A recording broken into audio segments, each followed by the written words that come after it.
Yo, what up, y'all?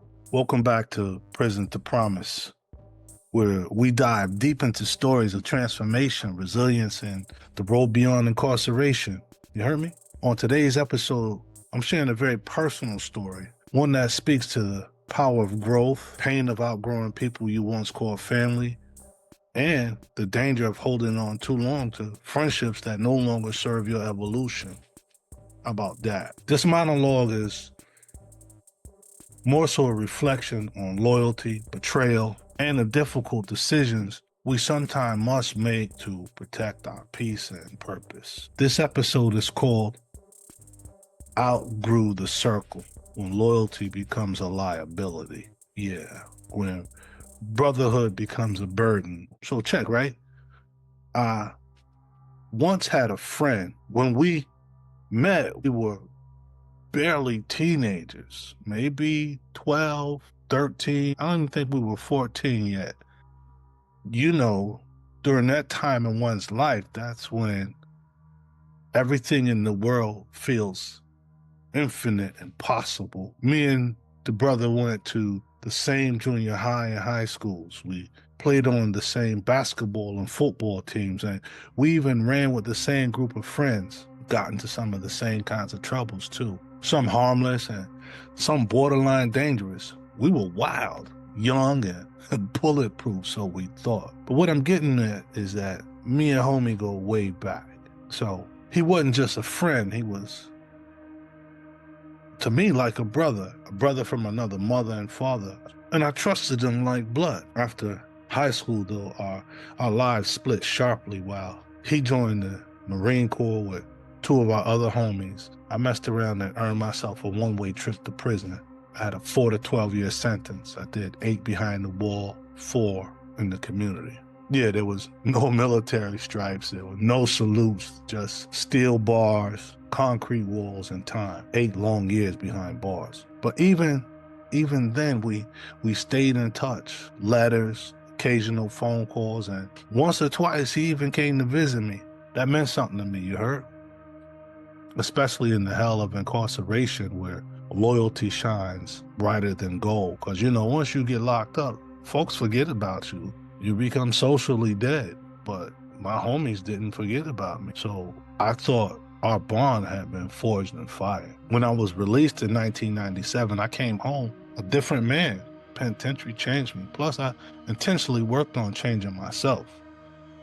I was working very hard to make some deep, purposeful changes to myself so that I wouldn't come back to prison. And so I read voraciously. I studied with a purpose. I even earned an associate's degree while I was inside. I had discovered a hunger for growth, intellectual, emotional, and even spiritual growth. You know what I'm saying? So once back home, I linked up with the old crew, good crew dudes, you know what I mean? It was a familiar feeling being back with my old crew. It was comfortable at first, but something was off. I knew something was off, but these are my homies, and so I wanted to hang out with them as much as I could, show my loyalty, my respect, my thanks for the support that they gave me while I was locked up. But like I said, I knew something was off. And I noticed it first in real subtle ways, led by this one particular homeboy with smirks and odd glances and quick laughs after I'd speak. I remember one day in particular, this friend, the one I call brother, all my brothers, but this one I'm talking about is, and particularly, specifically, he pulled me aside and he said, it kind of irritated to me also. He was like, man, half the time I don't even understand you no more. I don't know what you be talking about. You're always using these big ass words like you're a damn doctor or something. And that wouldn't be the first time he'd say something like this. Or should I say that wouldn't be the last time. Maybe that was the first time he said something like this. But he repeated very similar words to me over the years. But at that moment, when he said, the thing about you always using these big ass words, I just kind of laughed it off, and thought to myself, well, yeah, maybe I am sounding different because I like to read and I like to learn new words and I like to use them. I was different. I knew that.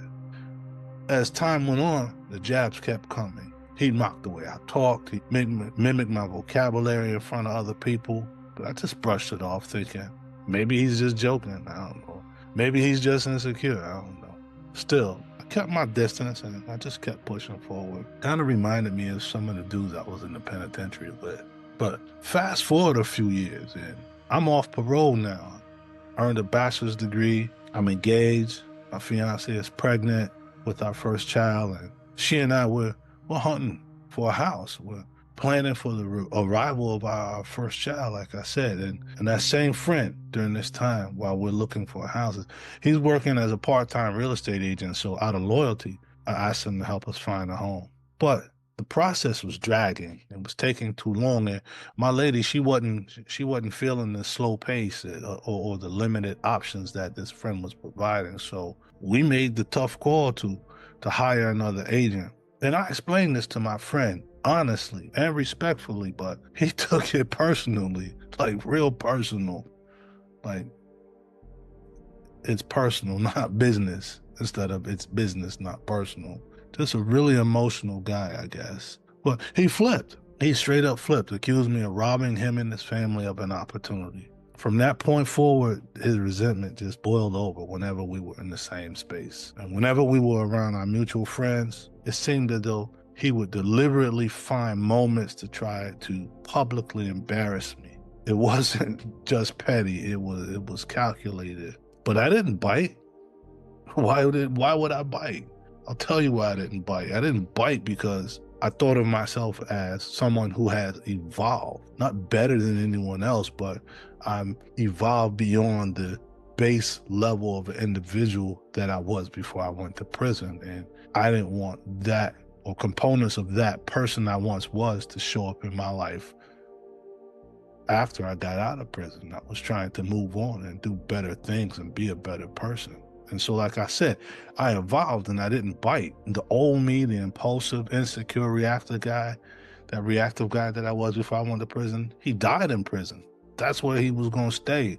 And I didn't want to resurrect him. I'd shed that skin and was walking a new path. Then, as well as now, I valued peace, growth, integrity. And so I refused to meet him at his level. I just wasn't going to go that low. And I told him that I'm not going to insult you. I'm not going to say anything bad about you. And he once said, after I told him that, oh, all praise is due to you. And I'm like, no, you need to praise your God. Don't praise me. I'm just trying to be a better dude, man. Better than the dude that I was once before. You heard me? But like I said, I refused to meet him at his level. So eventually, me and my fiance, we found a beautiful home in Rochester, New York. That's where we were living. We lived there for about 5 years.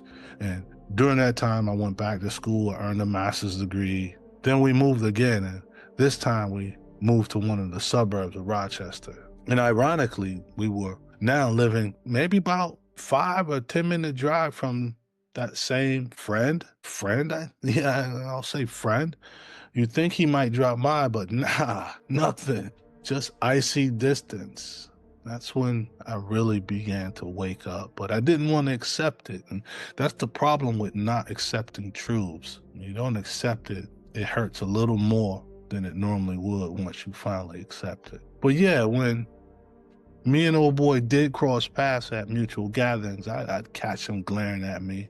One time, I even asked him straight up, like, yo, what's up with you? Why you looking at me like that? Is it something you need to tell me or is it something I did?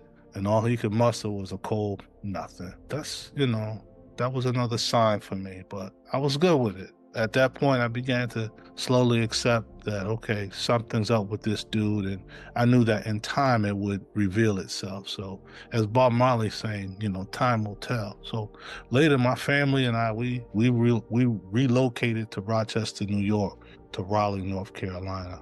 We were in a new city, living a new life, and still, I stayed in touch with the old crew through group texts. I'd share updates, pictures, little glimpses into our new life. And most of the folks, they celebrated with me, but not him. Nah. I remember when I completed my first book, Prison to Promise, Chronicle of Healing and Transformation.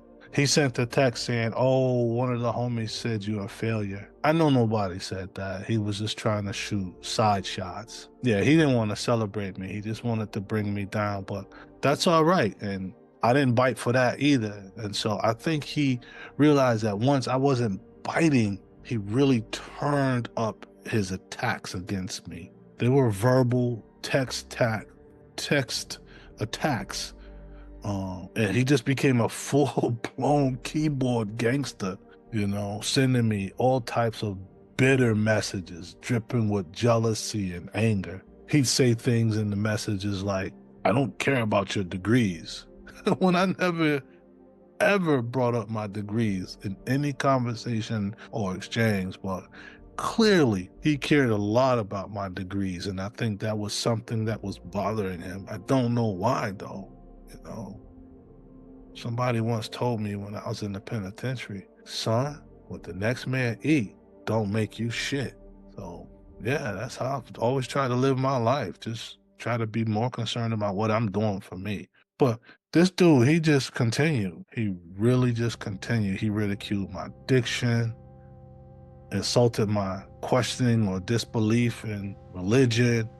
He even tried to weaponize my words against me in front of our group of friends. It was like everything about who I'd become was a threat to him.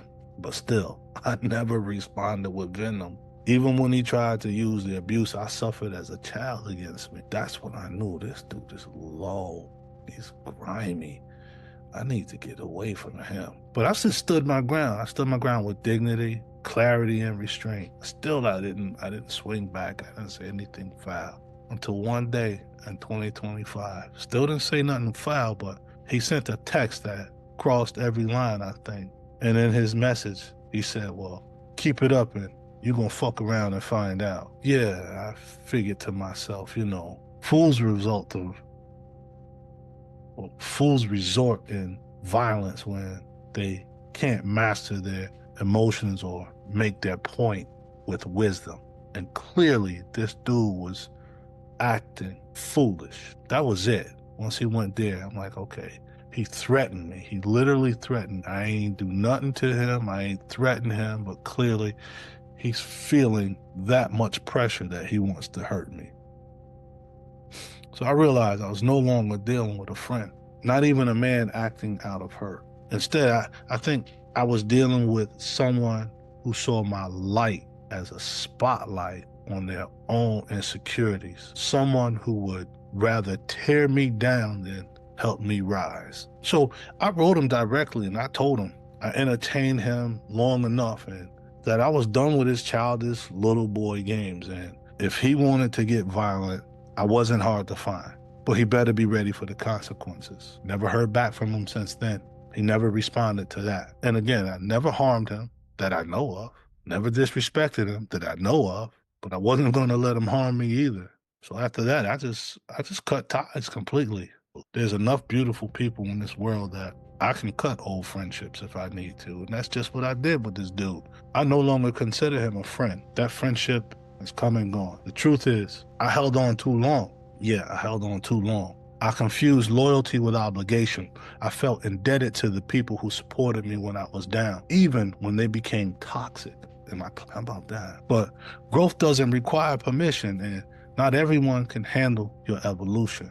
Yeah, that's something I come to realize. This dude once said he wished I was the same old dude, the ignorant, emotionally broken, insecure, alcoholic, drug-abusing youth I was before I went to prison. But I worked hard to bury that version of the person. I built myself from the inside out, and no one, not even a so-called brother, gets to pull me back into that grave. I think Jesus the Christ was quoted in the scriptures as saying something to the effect that you leave the dead to bury their dead and you follow me. This dude is dead to me, and his behaviors were dead and death, and I ain't want nothing to do with that. So I distanced myself from him and anyone else that wants to be like that towards me. It's just the way my life has to be, because I have to continue to grow for me, not for anyone else. And so, I think the moral of this story that I'm sharing is that sometimes your greatness And all of us have greatness within us, but all of us don't know that we have greatness. And all of us choose to define greatness different. And when other people's definition or expression of greatness doesn't align with ours, sometimes we see it as a threat, or we see it as devalued or whatever. But the moral of this story is that sometimes your greatest threats don't come from strangers. They come from the people closest to you. They come from friends who can't stomach your success, your peace, your healing. You heard? Not everyone is meant to go where you're going, is what I come to realize. Not everybody's going to go where I'm going. And that's okay. If they go their way, I go mine. I'm not going to hate you. I don't know why you hate me. But some people only love you when you're broken, because that's what makes them feel whole. So when you begin to heal, to shine, to elevate, their insecurity shows up in the form of resentment, ridicule, and even violence. So pay attention to how people treat you when you grow. That's the real test of friendship, word bond. Because with friends like that, man, you don't need enemies. None of us do. Word up. So let this be a reminder to anyone listening. Outgrowing people doesn't make you disloyal. It makes you wise. And peace is too expensive to waste on people who only show up to tear you down. Keep rising, keep growing, and never apologize for leaving behind what no longer serves you in your higher purpose. This is Prison to Promise, and I'm Craig Waleed. Peace.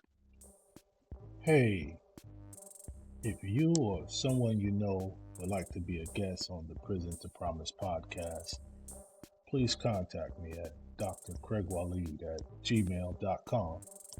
I'll spell it out. That's DrCraigWaleE, as in Edward, D as in David, at gmail.com. Dr. Craig Waleed, DrCraigWaleed at gmail.com.